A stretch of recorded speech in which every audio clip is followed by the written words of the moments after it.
bien-aimés, j'espère que vous allez bien. Moi, je vais très bien par la grâce et par les bontés de notre Seigneur Jésus-Christ en ce vendredi 10 février.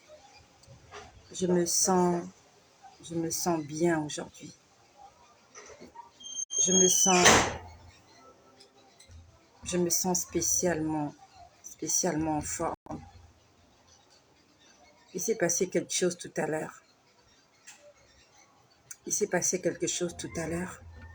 À l'intérieur de moi. Je suis sûre qu'il s'est passé quelque chose tout à l'heure à l'intérieur de moi. Je ne sais pas comment je peux l'expliquer, mais je me sens bien. Nous sommes aujourd'hui le vendredi 10 février et je rends grâce au Seigneur parce qu'il m'a réveillée, non seulement moi, mais avec ma famille, avec mes enfants. J'ai vaqué mes occupations depuis 6 heures du matin. J'ai fait beaucoup de choses, des entrées et des sorties. Et à une certaine heure, je crois qu'il était 2 heures de l'après-midi, je suis montée dans ma chambre et en fait, je voulais vous faire un partage, mais je ne sais pas, quelque chose m'a tiré vers le lit, dans le lit en fait. Je me suis allongée. Je voulais même prendre ma Bible et la lire, mais je me sentais fatiguée, je me sentais vraiment fatiguée. Et je me suis endormie en priant.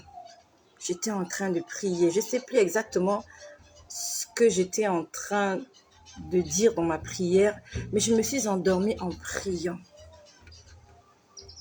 Et je me suis sentie dans la paix. C'est incroyable. J'ai du mal à l'expliquer. J'étais dans une paix incroyable. J'étais en paix. J'étais tellement en paix que j'étais bien. Je ne voulais pas sortir de cette paix-là. Ça n'a pas de mots. En fait, si vous ne l'avez pas expérimenté, vous ne pouvez pas comprendre.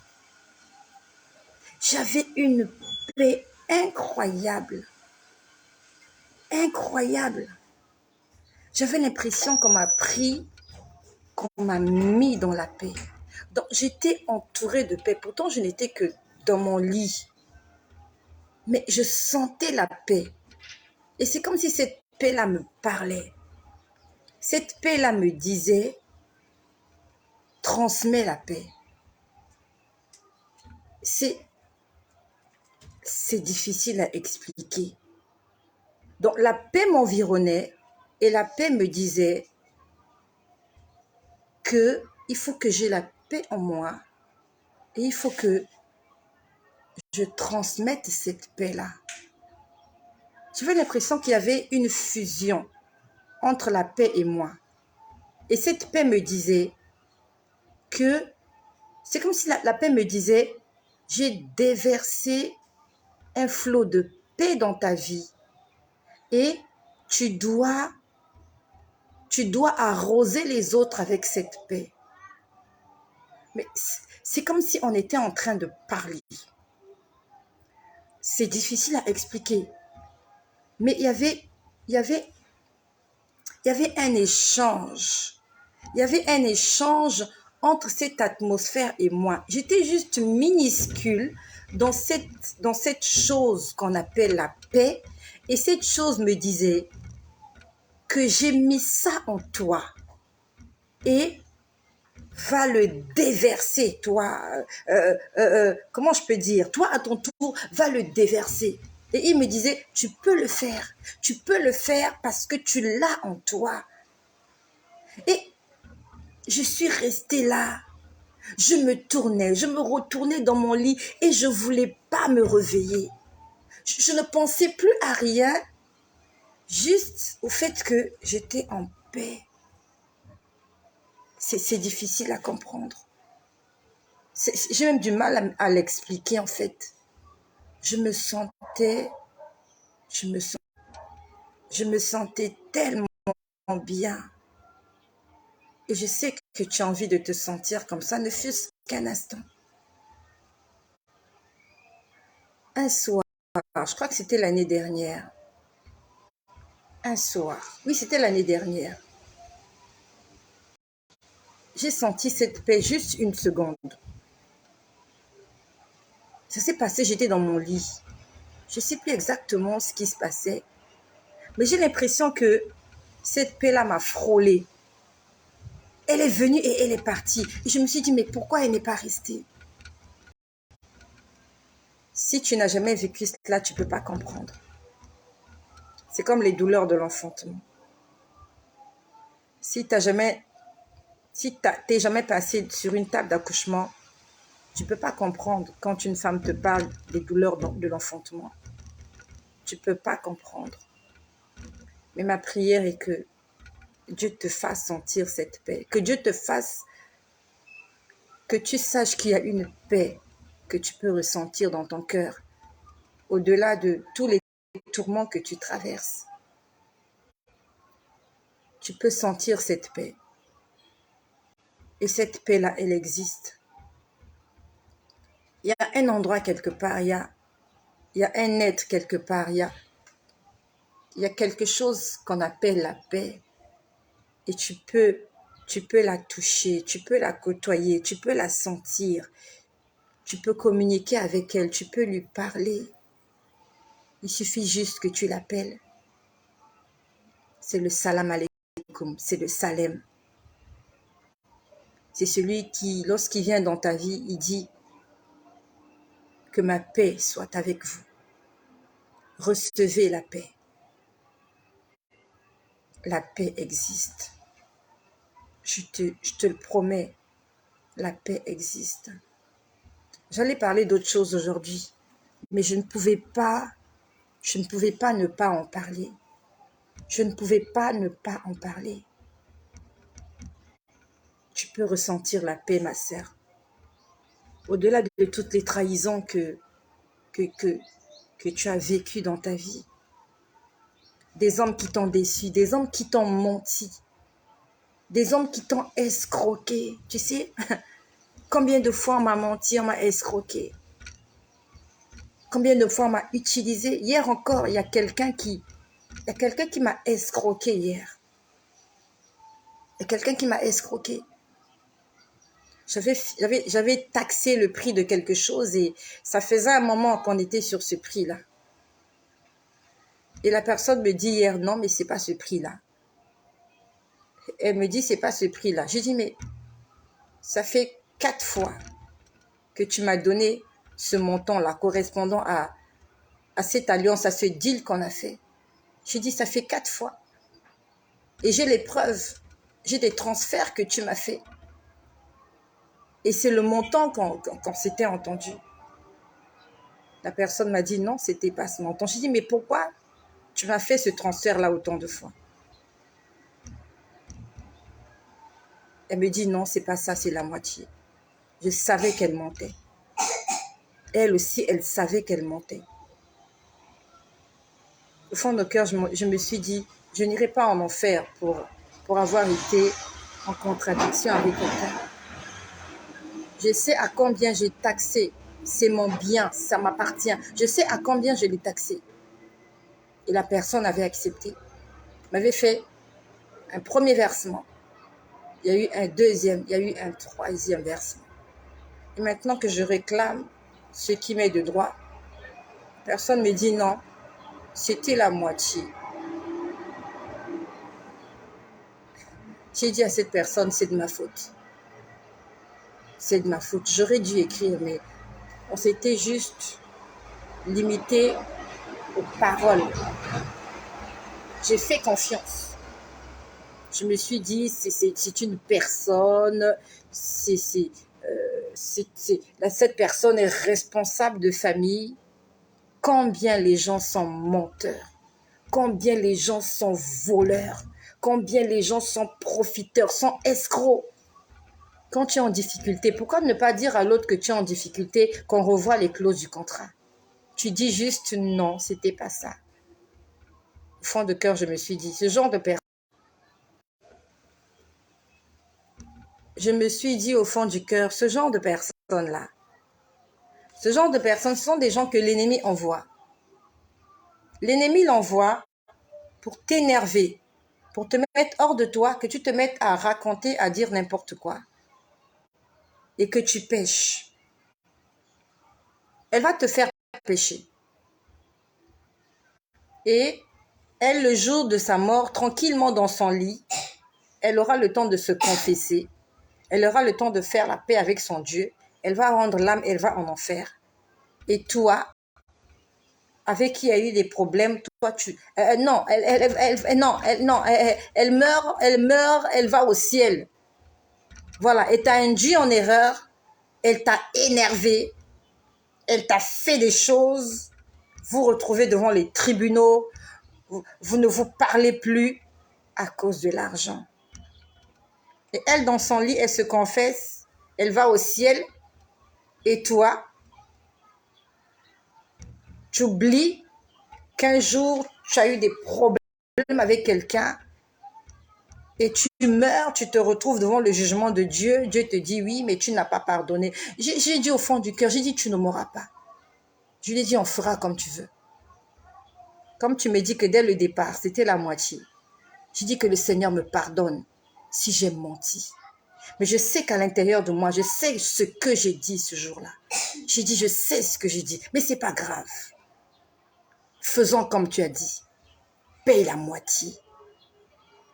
J'ai dit, tous ces biens-là, ça va rester. J'ai dit, cet argent-là va rester. Que tu me donnes la moitié ou que tu me donnes la totalité, je n'apporte rien, je n'emporterai rien dans ma tombe. Je le lui ai dit. J'ai dit, faisons comme tu dis. J'ai dit, on va faire comme si tu étais le propriétaire de la chose. Tu payes ce que tu veux, tu payes comme tu veux, tu payes quand tu veux. Parce que j'aurai des comptes un jour à rendre à Dieu. Peut-être qu'un jour il me dira, pourquoi tu n'avais pas laissé faire? Que le Seigneur m'aide. Que le Seigneur nous aide à ne pas aimer l'argent. Que le Seigneur nous aide à ne pas aimer la luxure. Les souffrances présentes ne sauraient être comparées à la gloire à venir. Je refuse que l'argent soit pour moi une occasion de chute. Je refuse. J'ai des dettes, je vais les réclamer. Si ces gens-là me payent mes dettes, gloire à Dieu, toi qui me dois de l'argent, gloire à Dieu. Et si tu ne payes pas, gloire à Dieu. Mais j'ai réclamé ce qui m'est dû. Et si tu trouves que je n'ai pas le droit de réclamer quelque chose qui me revient de droit, amen. Amen. Prends cet argent. Va bâtir ta vie. Va bâtir ton éternité avec cet argent. Mais cet après-midi, j'ai causé avec la paix. J'ai dormi dans la paix. Mon Dieu est puissant, c'est lui qui me guérit, c'est lui qui me bénit, en lui je peux sourire. Mon Dieu est puissant, il m'a donné la paix, il m'a donné l'espoir. En lui je suis sauvé. Mon Dieu est puissant, puissant, oh, puissant. Oui, Jésus est puissant, tout puissant, tout puissant. Il est la paix, il est la joie. Jésus est puissant. Oh, puissant, alléluia, alléluia, Jésus est puissant, il est puissant, il est puissant. Que le Seigneur te fasse sentir la paix, que Dieu mette la paix dans ton cœur. Je me suis réveillée avec la paix cet après-midi. Je me suis sentie tellement bien. J'avais l'impression qu'on avait chargé mes batteries. J'ai sauté du lit en un bond. J'ai sauté. Je me sentais en un bond. Je me sentais bien. Je suis entrée dans la salle de bain. Je me sentais bien. Je suis venue m'asseoir sur mon lit. Je voulais savourer cette paix. Je voulais la savourer et j'étais en train de la savourer. J'avais l'impression que j'étais comme un pneu qui se dépompait et comme on a mis de l'air. C'est bizarre, je me sentais tellement bien. Je me suis assise là sur mon lit et le Seigneur était en train de me parler d'un projet dans lequel je me suis lancée. Et ce projet-là, c'est lui qui m'a demandé de le faire. Sauf que j'avais un problème de finances. Et jusque-là, je me posais la question, comment je vais faire pour rentabiliser ce projet? J'étais en train de réfléchir et j'étais très hésitante. J'étais très hésitante. Et il me montrait ce projet. Il me disait, ce projet-là, tu vas le réussir.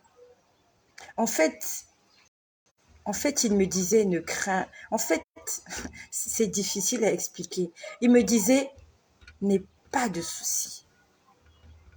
Il m'a dit, n'aie pas de soucis. C'est difficile à expliquer en fait. C'est comme s'il a pris tout ce qu'on appelle souci, il a enlevé de moi. Et j'avais la conviction à 100% que ce projet-là, que je le veuille ou non, ça va réussir. C'est difficile à expliquer, mais je me posais tellement de questions à ce sujet. Je me disais comment je fais pour rentabiliser ce projet, comment je fais. Il a mis la paix dans mon cœur et à 100%, il m'a dit, ça va marcher. Je me suis sentie tellement bien. C'est la première fois que je me sens tellement bien au sujet de ce projet qu'il m'a demandé de faire depuis l'année dernière. Il m'a demandé de faire ce projet depuis l'année dernière. Et je lui ai dit, j'ai pas d'argent. J'ai pas d'argent. J'étais hésitante. J'étais hésitante. Mais il a mis une paix dans mon cœur aujourd'hui. J'ai du mal à me l'expliquer. Le dimanche dernier, j'étais à l'église. Le dimanche dernier, nous avons pris la Sainte Seine à l'église. Et il fut un moment où le pasteur nous a dit, il va compter jusqu'à 7. Il a dit, je vais compter jusqu'à 7. Il a dit, quand je compte 1, il dit, vous ne faites rien. Il a juste dit, quand je vais dire 7, il faut que chacun de vous acclame, crie, pousse des joies, pousse des cris de joie. Et il était là, il comptait. Il disait 1, 2. Lorsqu'il a dit 7, les gens criaient, les gens hurlaient. En fait, chacun s'exprimait comme Dieu le poussait à s'exprimer. Et j'étais là, j'ai pas crié, je suis pas du genre à hurler dans l'église, non. Je suis pas du genre à sauter, hurler dans l'église, je suis pas trop comme ça. Mais lorsqu'on a dit 7, quand j'ai entendu ce bruit, il y a eu de la reconnaissance. Je sais pas comment je peux expliquer. En moi, mon âme était reconnaissante et je pouvais me voir. J'étais en train de me voir, ça s'est passé dimanche dernier. J'étais en train de voir tous les hommes qui m'ont menti, sentimentalement parlant. C'est comme si ça a défilé dans ma tête. Comment les hommes que j'ai rencontrés m'ont dit je t'aime et que je serai toujours avec toi.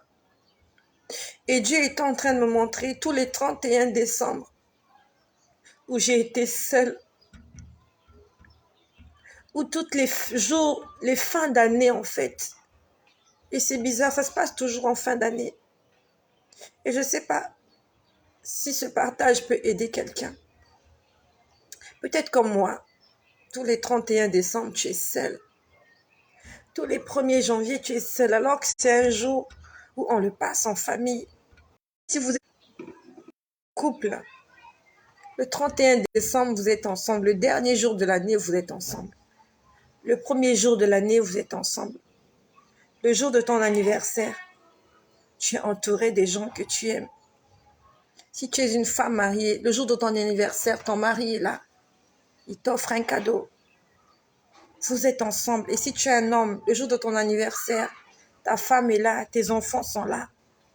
Le jour de la remise des diplômes, le jour de quelque chose d'important, tu as envie que la personne qui t'a dit que je ne t'abandonnerai jamais soit là.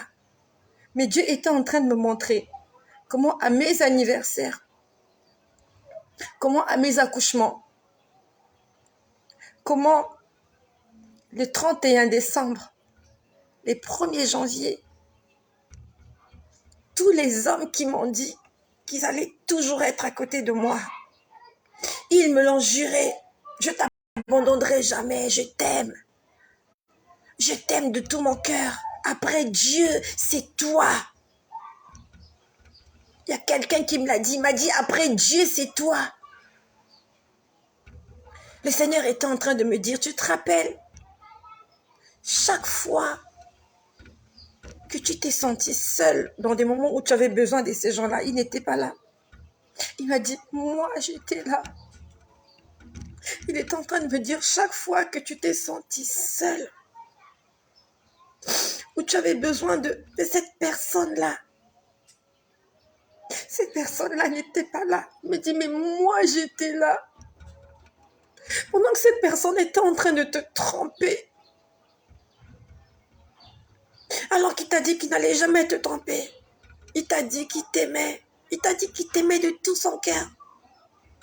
Il t'avait dit qu'il serait là dans les moments difficiles, le jour de ton anniversaire. Il t'avait dit, je n'oublierai jamais le jour de ton anniversaire.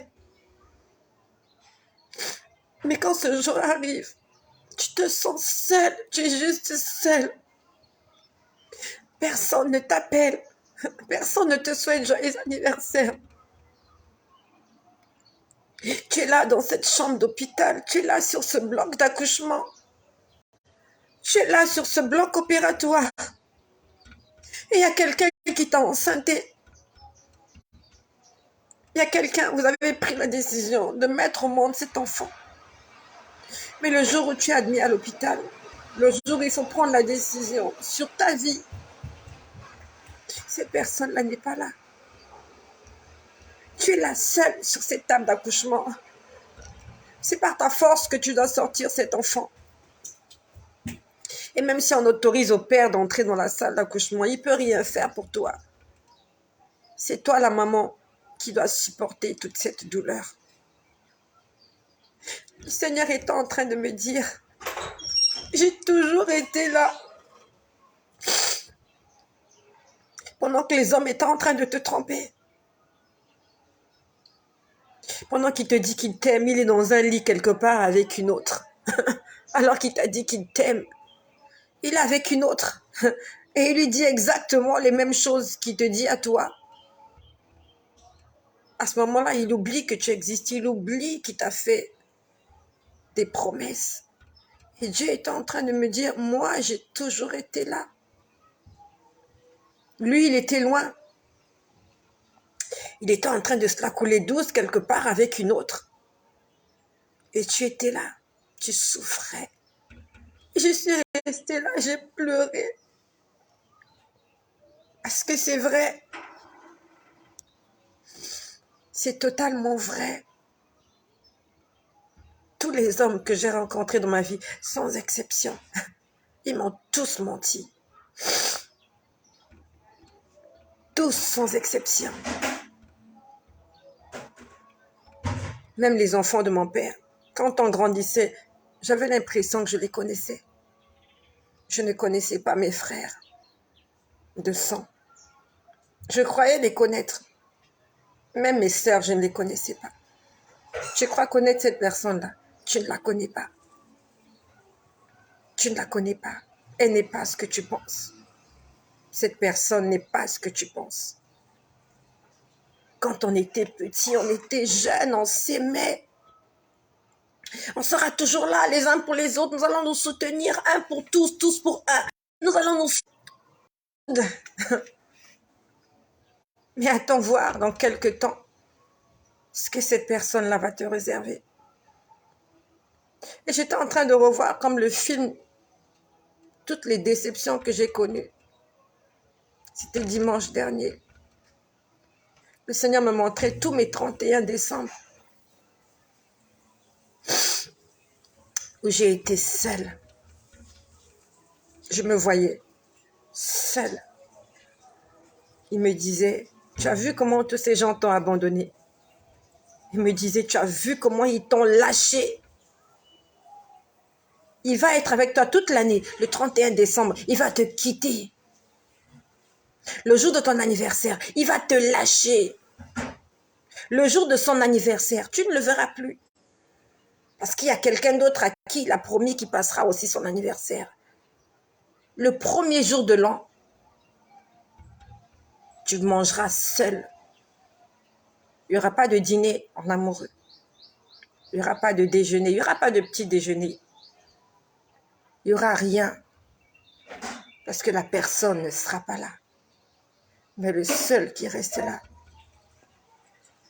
c'est Jésus-Christ.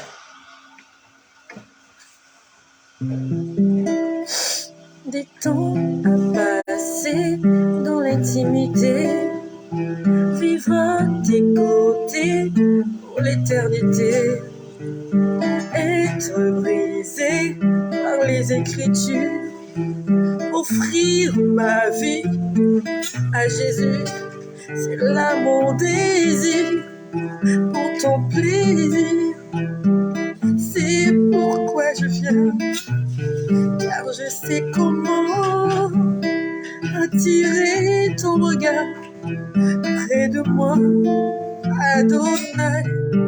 Je sais comment trouver du temps pour toi au milieu de mon ménage.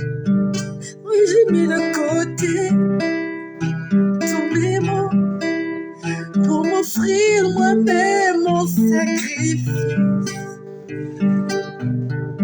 Jésus-Christ est bon, il est bon, il ne m'a jamais abandonné. Jésus-Christ est bon, il est bon, il a toujours été à mes côtés. Jésus-Christ est bon, il est bon, il m'a toujours fortifié. Jésus-Christ est bon, il est bon, il ne m'a jamais abandonné. C'est lui que je vais servir. Jésus-Christ est mon ami.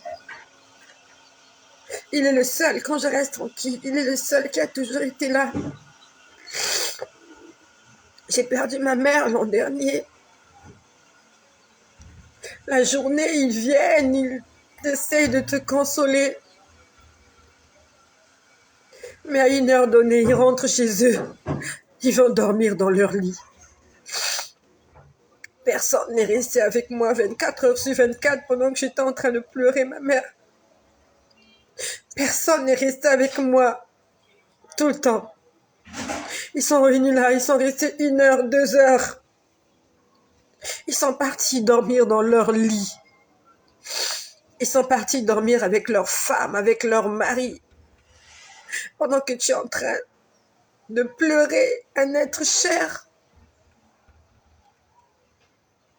Ils ne seront jamais là éternellement pour toi. Ils ne seront jamais là tout le temps pour toi. Ils viendront juste et ils repartiront chez eux. Mais un ami fidèle. Nous avons un ami dans le ciel. Il est là en permanence, le Saint-Esprit. C'est lui qui te console. Il te console. Il est tout là, il est tout le temps là. Chaque fois que tu as besoin de lui, il est tout le temps là. Jésus est tout le temps là. Il est le seul. Il est le seul, Jésus est le seul qui ne m'abandonne pas. Et je prie qu'aucun homme, qui qu'il soit, ne vienne casser cette relation-là que j'ai. Aucun homme sur cette terre ne pourra remettre en question tout ce que je pense au sujet de Jésus. Personne. Même le jour où tu vas mourir, toutes les personnes qui disent qu'elles t'aiment là, tu sais ce qu'elles feront le jour de ton enterrement. Ils vont pleurer, t'inquiète pas. Ils vont pleurer. Et dès qu'on va t'enterrer, chacun va se retourner et repartir chez lui.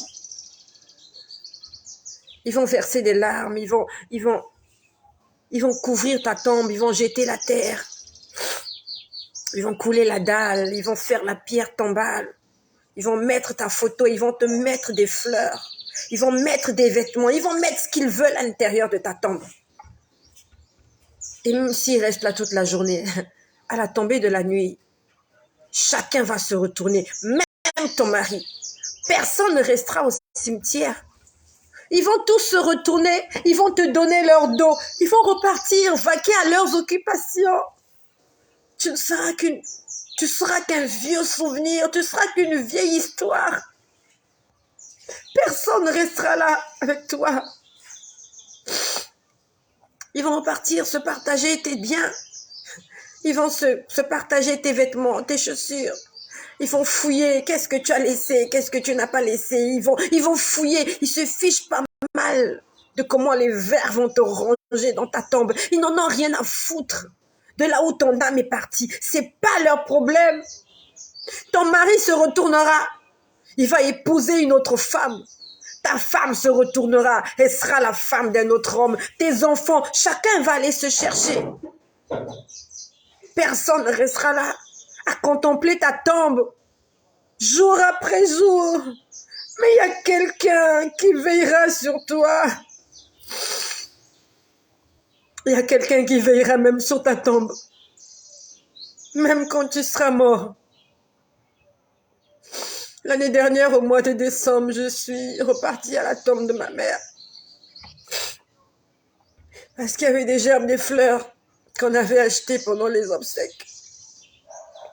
On avait acheté des gerbes de fleurs et elles n'avaient jamais été posées sur la tombe. Et j'ai voyagé, je suis repartie. On a pris les gerbes de fleurs avec mes filles, avec mes 2 filles. On est parti au cimetière. On a mis les gerbes de fleurs, on a mis la photo. On a bien arrangé. Et j'ai pleuré. C'est ma mère, je l'ai pleuré. Je l'ai pleuré. Parce qu'elle me manque, c'est vrai, elle me manque. Et nous sommes retournés. Je me suis retournée et j'ai rendu grâce au Seigneur. J'ai rendu grâce au Seigneur parce qu'il l'a sauvée. Le Seigneur a sauvé ma mère et je lui ai dit merci. Je disais merci Seigneur parce que tu as sauvé ma mère. Et je me suis retournée. Je me dirigeais vers la sortie du cimetière et mes 2 filles étaient restées à la tombe. À un moment donné, je me suis retournée. Je me suis retournée pour regarder. Et lorsque je me suis retournée pour regarder, le Seigneur m'a montré qu'elle n'était pas dans la tombe. C'est comme s'il me disait, tu pleures pour rien. Je voyais une lumière. J'ai vu une lumière comme le soleil. Une lumière qui brillait dans le ciel. Et le Seigneur m'a dit, cette lumière, c'est ta mère. Il m'a dit, je prends soin d'elle, elle est à mes côtés. Et ça m'a fait beaucoup de bien de savoir que ma mère n'est pas dans la tombe. Il y a peut-être ces ossements qui sont là. Mais le Seigneur est en train de me dire, fais-moi confiance. Je suis fidèle. Et ce que je t'ai promis, je l'ai fait. J'ai récupéré ta mère.